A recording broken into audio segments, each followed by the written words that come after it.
मैं एम नफीस सलमानी, आप देख रहे हैं भारत न्यूज़ पर सीधा चश्मा। नज़र अपनी सीधी रखना, घुमाने की ज़रूरत नहीं है। जब चश्मा सीधा लग जाए तो क्या जरूरत पड़ी है आड़ी तिरछी नज़रों से देखने की। बने रहिएगा मेरे साथ आखिर तक। और आज हसनपुर अमरोहा उत्तर प्रदेश के लोगों को ये वीडियो देखना बहुत ज़रूरी है। साथ ही साथ देश के अन्य क्षेत्रों में भी देखा जाए वीडियो को और शेयर किया जाए तो ज़्यादा बेहतर रहेगा, क्योंकि मैं बात कर रहा हूं अपनी ज़रूरत की। अगर किसी को लगता है कि भाई मैं लालची हूं तो मेरा स्वागत किया जाए। हसनपुर लगभग 1,37,000 की आबादी का शहर है। मेरे साथ में सारी ये जो वीडियो देख रहे हैं मेरे बैकग्राउंड में चलती हुई, आपको देखने के बाद में अंदाज़ा हो जाएगा कि मैं कहना क्या चाहता हूँ और जहाँ मैं आपको पहुँचाना चाहता हूँ आप वहाँ पहुँच जाएं। जिस शहर की आबादी 1,37,000 हो और वहाँ पर 72 मस्जिदें हों और लगभग 20 मदरसे हों, तो सोचिए धर्म पूरी तरह से कामयाब और सक्सेसफुल है। कमी नहीं है। इस्लाम कहीं से कहीं तक भी कमज़ोर नहीं है पूरे यानी कि हसनपुर शहर में। इसके साथ अगर हम बात करें हिंदू समुदाय की तो 50 मंदिर और 2 धर्मशालाएं और साथ ही साथ छोटे मोटे मठ मिलाकर 20 हैं। यानी कि हिंदू धर्म भी पूरी तरह से सक्सेसफुल है। इसके साथ साथ अगर बात करें सिख धर्म की तो एक गुरुद्वारा और ईसाइयों के लिए भी एक चर्च वहां पर मौजूद है। अब 1,37,000 की आबादी के अंदर हिंदू, मुस्लिम, सिख, ईसाई मैंने आपको बता दिया भरपूर प्रचुर मात्रा में मौजूद हैं और सबके धर्म पूरी तरह से स्वतंत्र रूप में इस्तेमाल हो रहे हैं। यानी कि अगर कोई मुस्लिम है तो वो ईमानदारी के साथ अपनी मस्जिदों में नमाज पढ़ रहा है और मुस्लिम यानी कि इस्लाम की शिक्षा हासिल करना चाहता है तो 20 मदरसे उसके लिए मौजूद हैं। इसी के साथ अगर कोई हिंदू अपने आस्था के मुताबिक मंदिरों में पूजा करना चाहता है और आस्था रखता है, इबादत करना चाहता है तो यानी कि 50 मंदिर पूरी अच्छी तादाद में मौजूद हैं। इसी के साथ एक गिरजाघर भी ईसाइयों के लिए मौजूद है और एक गुरुद्वारा भी सिखों के लिए मौजूद है। अब बात करते हैं हम कि हसनपुर की जो दिशाएं हैं वो 4 दिशाओं में चारों बस अड्डे मौजूद हैं। बस स्टैंड वहां होता है, अड्डा जिसको कहते हैं, मैं हसनपुर की भाषा में बोल रहा हूं, बस अड्डा। बस स्टैंड यानी कि वहां होते हैं जहां शहर के अंदर आबादी आने को होती है या शहर से आबादी बाहर जाने को होती है। यानी कि जैसे गजरोला अड्डा, अमरोहा अड्डा, संबल अड्डा, रहरा अड्डा, ये वो बड़े अड्डे हैं जहां से रोज हजारों की संख्या में लोग सफ़र करते हैं। यहाँ बसें मुहैया होती हैं, टेम्पू और अन्य प्राइवेट गाड़ियाँ भी यहाँ से चलती हैं। हसनपुर के अंदर कोतवाली मौजूद है, हसनपुर के अंदर नगर पालिका परिषद मौजूद है, हसनपुर के अंदर तहसील मौजूद है, मुंसफी मौजूद है, सब्जी मंडी मौजूद है, आड़त लगती है बड़ी लाजवाब, और एक बड़ा कारोबार मौजूद है आम का। इस समय तो आम लंगड़ा दशहरी आप खा ही रहे होंगे दबा के, तो जरा मेरी वीडियो भी देख लीजिएगा। आपको ये सब चीज़ें हसनपुर के अंदर मिल जाएंगी। उसके बाद में एक सबसे बढ़िया खूबी जो हसनपुर की है वो है मिली जुली संस्कृति। यानी कि हसनपुर क्षेत्र के अंदर ना तो हिंदुओं को मुसलमानों से प्रॉब्लम है और ना मुसलमानों को हिंदुओं से कोई परेशानी है। इसी तरह सिख और ईसाइयों का भी मान सम्मान बराबर है। कभी कोई फसाद हसनपुर में नहीं हुआ है। नवाबों की बस्ती और बहुत पुरानी बस्ती कहलाई जाती है। बड़े बड़े लेखक पैदा हुए हैं, बड़े बड़े डॉक्टर और हकीम और जर्रा पैदा हुए हैं, बड़ी बड़ी कौमें यहाँ पर रहती हैं। चेयरमैनों का रुतबा रहा है, विधायक का भी रुतबा रहा है और एक से एक आलीशान आपको मकान देखने को मिल जाएगा इस शहर के अंदर। आप सोच रहे होंगे कि कमी किस बात की है, मैं वीडियो बना किस लिए रहा हूं और ये बात कर क्यों रहा हूं मैं। माफ़ करना, ये खबर तो नहीं है, ये खबर नहीं है। मैं खबर प्रकाशित नहीं कर रहा हूँ, न्यूज़ चैनल पर एक बात रख रहा हूँ। बात रखने का मकसद मेरा यही है कि कम से कम जो मैं बोल रहा हूँ उसको आप अच्छी तरह समझें। जब कमी नहीं है किसी भी बात की तो मैं क्यों बात कह रहा हूँ, ज़रा बने रहें मेरे साथ। आप मेरे पीछे जो बैकग्राउंड देख रहे हैं, मरीज देख रहे हैं, बेतहाशा हो सकता है इनमें से एक भी तस्वीर हसनपुर की ना हो, क्योंकि मैंने इस सब की सब तस्वीरें गूगल से ली हैं और गूगल पे मैंने ये छांट के नहीं ली है कि हसनपुर में क्या हो रहा है। बात करते हैं अब से कुछ दिन पहले की। एक मौत होती है कुल 40 से 42 साल के नौजवान की, कैंसर से। उसका इलाज दिल्ली के एम्स हॉस्पिटल में चल रहा था। उसको वक्त पर इलाज मिल गया होता। उसका नाम था जब्बार उर्फ बबलू। मोहल्ला हिरनवाले में वो रहता था। 4 जिन्हें 5 उसके बच्चे हैं। मैं उसके दफन में शरीक हुआ था। मुझे वो दिल्ली में भी मिला था, मैं उसके साथ हॉस्पिटल भी गया था। जो मुझे कमी महसूस हुई वो है ये कि वक्त पे इलाज नहीं मिलना। मैंने आपको मस्जिदें गिना दी, आपको मैंने मंदिर गिना दिए, और ये मैंने सब अपने पास से कोई डाटा इकट्ठा नहीं किया है। हसनपुर के जिम्मेदार लोगों से बात की है और इसमें सबसे अच्छे जिम्मेदार और जानकारी देने वाले यूसुफ साहब से मैंने बात की है। उन्होंने मुझे ये पुख्ता जानकारी दी कि मैं सबूत के तौर पर तुमको ये बता रहा हूँ कि इतनी मस्जिदें हैं, इतने मंदिर हैं, इतने गुरुद्वारे हैं, इतनी चर्च हैं और इतने यानी के अड्डे हैं। तो कुल मिलाकर जब इतना कुछ है तो एक सरकारी हॉस्पिटल जिसकी क्षमता 1,37,000 में अगर 20% लोग भी बीमार पड़ जाएं, यानी कि जेरे इलाज हो जाएं, तो उनको कवर नहीं कर पाए। ये बात हसनपुर के चेयरमैन को भी मालूम है, विधायक को भी मालूम है, एमपी को भी मालूम है, एसडीएम को भी मालूम है, अरे कोतवाल साहब आपको भी मालूम है, और हसनपुर के नागरिकों आप सबको मालूम है, हिंदुओं तुमको भी मालूम है, मुसलमानों तुमको भी मालूम है, सिखों तुमको और ईसाइयों तुमको भी मालूम है, अच्छी तरह मालूम है कि अगर तुम्हारा कोई एक्सीडेंट हो गया, क्या हसनपुर में एक्सीडेंट होते नहीं है? क्या हसनपुर में किसी को नाइलाज बीमारी हो गई तो क्या इलाज मुकम्मल हो जाएगा वहां पर? क्या आपका हॉस्पिटल इतनी क्षमता का है? मेरा एक सवाल हसनपुर के उस हर नागरिक से है, ओहदेदारान जिम्मेदार जो कर रहे हैं सो करने दो। मैं जानता हूं बार बार इल्जाम लगाना किसी की सोच पर या किसी के कारगुजारी पर बेहतर नहीं होता है। बात करना और बात के साथ साथ किसी भी मसले को हल करना यह हर क्षेत्रवासी का अधिकार होता है। मैं वहां का रहने वाला हूं, दिल्ली में निवास करता हूं, नहीं आता जाता हूं, ज़्यादा वक्त मेरा दिल्ली में ही गुजरता है। कभी गए कभी नहीं गए।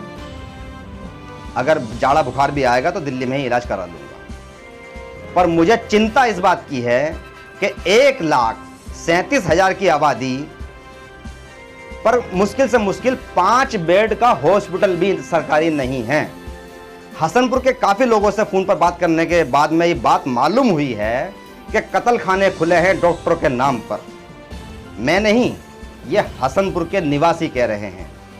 छोटे से इलाज के लिए 20, 25, 30 हज़ार रुपये देने पड़ते हैं, और जब इलाज भी मुकम्मल नहीं होता है तो मेरठ को रेफ़र, अमरोहा को रेफ़र, मुरादाबाद को रेफ़र या दिल्ली को रेफ़र कर दिया जाता है। यानी कि पहले उसकी 20-25 हज़ार रुपये की हजामत बना दी जाती है और बाद में कह दिया जाता है कि आप इसको बड़े अस्पताल में लेके जाइए। मेरा एक सवाल यह है आप सबसे कि जब आप बीमार होते हैं, और आप ऐसा कौन सा घर है हसनपुर के अंदर जिस घर में कोई बीमार ना हुआ हो या जिसके घर में मौत ना हुई हो, और वो हक ईमानदारी से बताए क्या सब अल्लाह की मर्जी से ही होता है? क्या इंसान के लिए अल्लाह ने यह नहीं कहा है? जो अल्लाह को मानने वाले हैं वो ध्यान से सुन लें, क्या इलाज को सुन्नत नहीं बताया गया है? क्या जो हिंदू हैं और वो ये सोचते हैं कि भगवान की इच्छा रही होगी कि ये मृत्यु को प्राप्त हो गया, इतनी ही इसकी जिंदगी थी, तो क्या वो दिल पे हाथ रख के बता सकते हैं कि भगवान ने आपके ये नहीं कहा है या किसी ग्रंथ में ये नहीं लिखा है कि वेदों के जरिए इलाज होना ज़रूरी है? क्या वेद बेकार में ही बनाए गए थे? तो कुल मिलाकर सवाल ये खड़ा होता है कि एक हॉस्पिटल जिसकी क्षमता 20 लोगों के इलाज करने की नहीं है, भर्ती कर दवाई गोली दे दी जाए, उसकी कोई बड़ी बात नहीं है, वो नॉर्मली होता है, नज़ला, खांसी, जुकाम, बुखार। क्या कोई ऐसा इलाज हसनपुर हॉस्पिटल में हो सकता है जैसे कि बबलू की मौत हुई कैंसर से और उसको दिल्ली में भी इलाज नहीं मिल पाया? कौन जिम्मेदार है इसका? सरकार, हसनपुर के चेयरमैन, हसनपुर का एसडीएम, हसनपुर का विधायक या एमपी? नहीं। मैं समझता हूं कि जनता भी ही उतनी भागीदार है जो मुशायरे देखती है, कव्वालियां देखती है, कव्वालियों का प्रोग्राम कर सकती है, बड़े बड़े जलसे कर सकती है, बड़े बड़े जागरण कर सकती है, पर एक अस्पताल के लिए चंदा करके प्राइवेट हॉस्पिटल, प्राइवेट मस्जिद की तरह, प्राइवेट मंदिर की तरह, प्राइवेट धर्मशाला की तरह तैयार नहीं कर सकती। यह हसनपुर की जनता उतनी ही गुनहगार है। आप अनगिनत जब्बार रोज मार रहे हो पर एक हॉस्पिटल नहीं बना रहे हो। कोई विधायक नहीं आएगा आपके लिए, कोई एमपी नहीं आएगा आपके लिए। आप अंसारी हैं, आप चौधरी हैं, आप सलमानी हैं, आप बनिए हैं, या आप जाटव हैं, या अदर्स सैनी हैं, कोई भी समाज से हैं आप, और अगर हिंदू और मुसलमान भी हैं आप, तो कम से कम इतना सोच लो, एक हसनपुर के निवासी हैं आप और एक आपको अस्पताल की जरूरत है। दिल्ली आपको फायदा नहीं देगी, अमरोहा आपको फायदा नहीं देगा, मेरठ से फायदा नहीं मिलेगा। जाते जाते आपका कितना किराया खर्च हो जाएगा, मरीज आपका रास्ते में ही दम तोड़ देगा।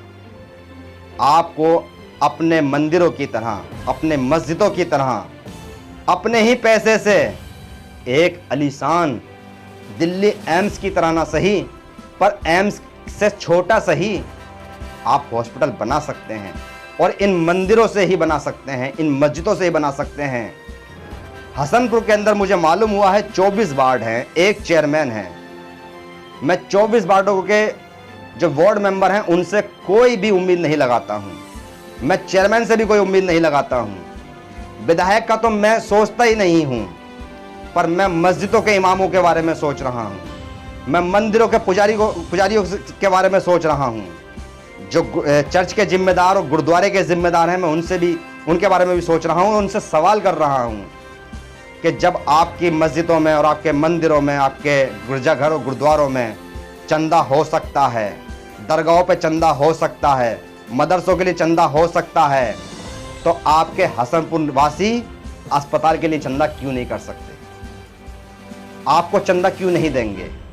मुझे उम्मीद है लेने वाले बन जाएं।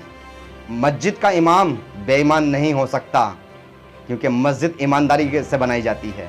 मंदिर का पुजारी बेईमान नहीं हो सकता, मंदिर ईमानदारी से बनाया जा सकता है। मंदिरों में जो हिंदू हैं वो मंदिरों में चंदा दे दें, जो मुसलमान हैं वो मस्जिदों में चंदा दे दें।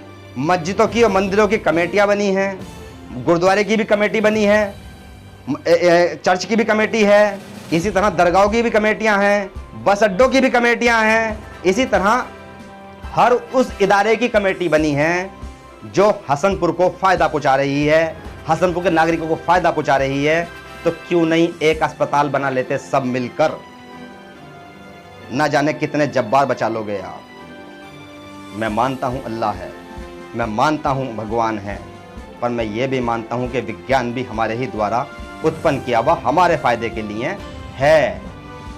तो आप क्यों नहीं मानते हो? आप क्यों नहीं मानते हो? ये सवाल आपसे है, मस्जिदों की कमेटियों से है, मंदिरों की जो कमेटियां उनसे है कि आप एक आलीशान पर घर से 10 रुपए लेकर या पर आधार कार्ड के हिसाब से या मस्जिदों में या मदरसों में या मंदिरों में आने वाले लोगों को ये क्यों नहीं समझाते हो कि हमको अब हर घर से जब्बार नहीं मरवाना है, हमें अपने ही हसनपुर के अंदर शहर हसनपुर हॉस्पिटल बनाना है, अस्पताल बनाना है। ना हिंदू के नाम से, ना मुसलमान के नाम से, ना इस्लाम के नाम से, ना हिंदू धर्म के नाम से, किसी के भी नाम से नहीं, शहर हसनपुर के नाम से बनाइए, क्योंकि शहर हसनपुर तो सबकी बपोती है, सबकी संपत्ति है। हसनपुर की नगर पालिका परिषद सबकी संपत्ति है। इसी तरह कोतवाली सबकी संपत्ति है, सरकारी हैं। अब ये मत सोचना कि सरकारी हॉस्पिटल की ये बात कर रहा है चंदे से, तो मैं बता दूं आपको, चंदा देना वाजिब है। चंदा देना वाजिब है देश के हर नागरिक को, उसी तरह जिस तरह टैक्स देता है। ये मौलिक अधिकार है और मौलिक अधिकारों में ये आता है कि हम अपने शहर की नगर पालिका परिषद अच्छी बनवाएं, क्योंकि नगर पालिका परिषद हमारे शहर की ज़रूरत होती है, कोतवाली हमारे शहर की ज़रूरत होती है। अगर हमारे सिपाही वहाँ पर सुख सुविधाओं से लैस रहेंगे तो हमें इंसाफ अच्छी तरह दिला सकेंगे। हमारा ब्लॉक अच्छा रहेगा तो हमें हमारे लोगों को फ़ायदा पहुँचेगा। इसी तरह हॉस्पिटल अगर हमारा अच्छा होगा तो हमारे लोग स्वस्थ रहेंगे। ये आपको सोचना होगा। दिल्ली के निवासी नहीं सोचेंगे, भारत के निवासी नहीं सोचेंगे।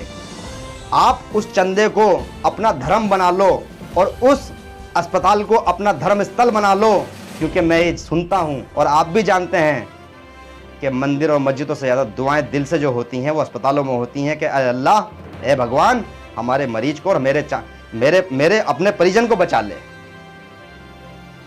तो शायद धर्म कर्म का कार्य तो ये भी है, धर्म कर्म का कार्य तो ये भी है। हो सकता है कि आपकी छोटी सी कोशिश से ये कामयाबी हासिल हो जाएगी। आप अपने इमामों से बात कीजिए, आप अपने पुजारियों से बात कीजिए, जितने भी धर्म कर्म के लोग हैं। और मैं ये मानता हूँ कि धर्म ही इसको सक्सेसफुल कर सकता है। इसको राजनीतिक एजेंडे में कामयाब नहीं कर सकते हैं आप, कतई नहीं कर सकते आप। राजनीतिक एजेंडे के अंदर राजनीतिक पार्टियां इसमें सिरे लेने की कोशिश करेंगी और इसमें बिगाड़ पैदा हो जाएगा। आप लाख का चंदा करें, 10,000 का चंदा करें या जितने मर्जी का करें, निष्पक्षता के साथ एक कमेटी मंदिरों की, मस्जिदों की, सब में से ले लेकर एक एक आदमी बना लें और एक जगह पैसा इकट्ठा कर लें। ईमानदारी के साथ इस्तेमाल हो जाएगा और हसनपुर शहर के नागरिकों की जिंदगियां बचनी शुरू हो जाएंगी, फ्री इलाज मिलना शुरू हो जाएगा। जब आप अस्पताल बनाएंगे तो सरकार को भी शर्म आएगी, प्रशासन झुक जाएगा, हसनपुर एसडीएम तुम्हारे पास चल के पहुंचेगा, कोतवाल चल के पहुंचेगा, चेयरमैन चल के पहुंचेगा, विधायक चल के पहुंचेगा कि मैं तुम्हारा साथ देने को तैयार हूं, पर तुम लालच में मत आना, तुम अपना चंदा जारी रखना और शहर के लिए एक, मतलब हॉस्पिटल के लिए शहर में ही एक ज़मीन खरीद लेना और बिल्डिंग यानी कि इमारत तैयार कर लेना। इसके लिए मैं आगे भी वीडियो में और सुझाव देने की कोशिश करूंगा। ज़्यादा वीडियो लंबी करना का मकसद मेरा नहीं है और ज़्यादा ज्ञान देने का भी मेरा मकसद नहीं है। मैं लालची हूँ, हसनपुर के लिए थोड़ा सा लालच कर रहा हूँ कि हसनपुर के निवासियों को बेहतर स्वास्थ्य सुविधाएं मिल जाएं। यानी कि ज़रूरत है 1,37,000 लोगों के बारे में सोचने की। मैं एम नफीस सलमानी, आप देख रहे थे भारत न्यूज़ पर सीधा चश्मा।